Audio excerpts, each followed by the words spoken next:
Texas Governor Abbott also concerned by the deep freeze gripping the U.S. Look at that map there. It goes all the way down to Laredo. You can see it there, in El Paso for sure.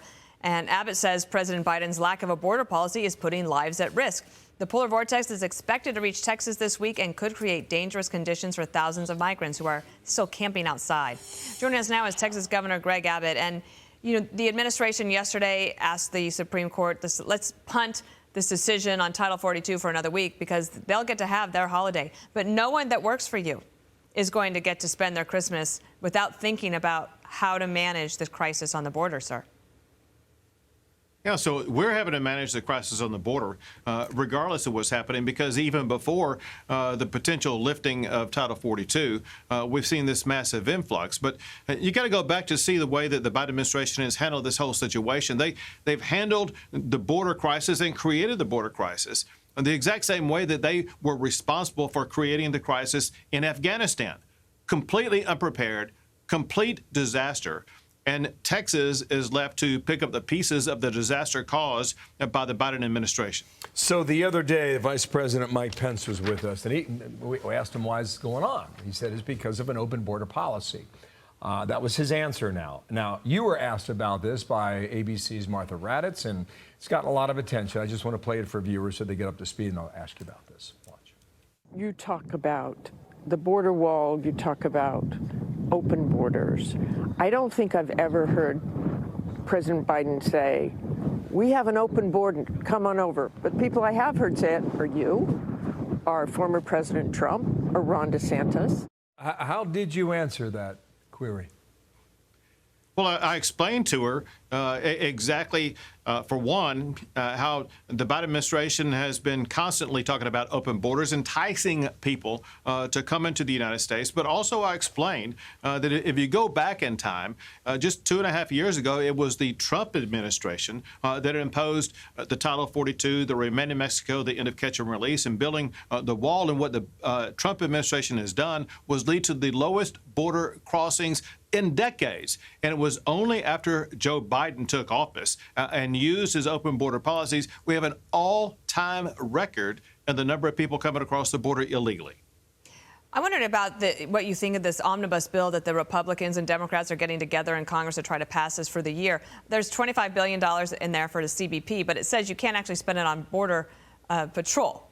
And in the past several weeks, and maybe even the months, Karine Jean-Pierre, the president's White House press secretary, said that if Republicans would just help them pass more money, that this problem would be solved. Is that how you see it?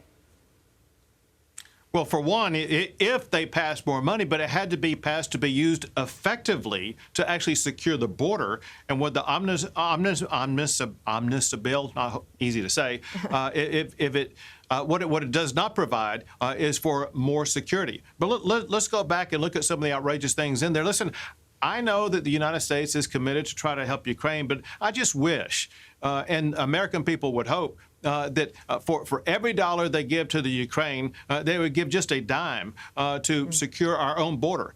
In that very bill, they were giving money to Tunisia, but not to Texas, to deal with our border security problem. The priorities established in that bill are reprehensible when it comes to addressing the real needs that we have here in the United States of America and the open border policies that Congress has a responsibility to step up and solve. Article 1, Section 8 of the Constitution says this is Congress's responsibility. They are passing a funding bill that does not have them live up to the responsibilities under the Constitution. Last point here. It's not just people we're talking about here. Check this out. This is Derek Maltz with Rich Edson. The end of Title 42 will add a huge revenue opportunity for the cartels. It's going to increase the deadly supply of fentanyl and the tsunami of these lethal substances that are entering the country daily. That alone should call for greater border security, sir. 100%. And so just Texas law enforcement alone has seized enough fentanyl to kill every American. You would think that alone would cause the Biden administration to wake up and do something about it. The leading cause of death of people between ages of 18 and 45 is fentanyl. And yet Joe Biden seems like he could care less about that fact.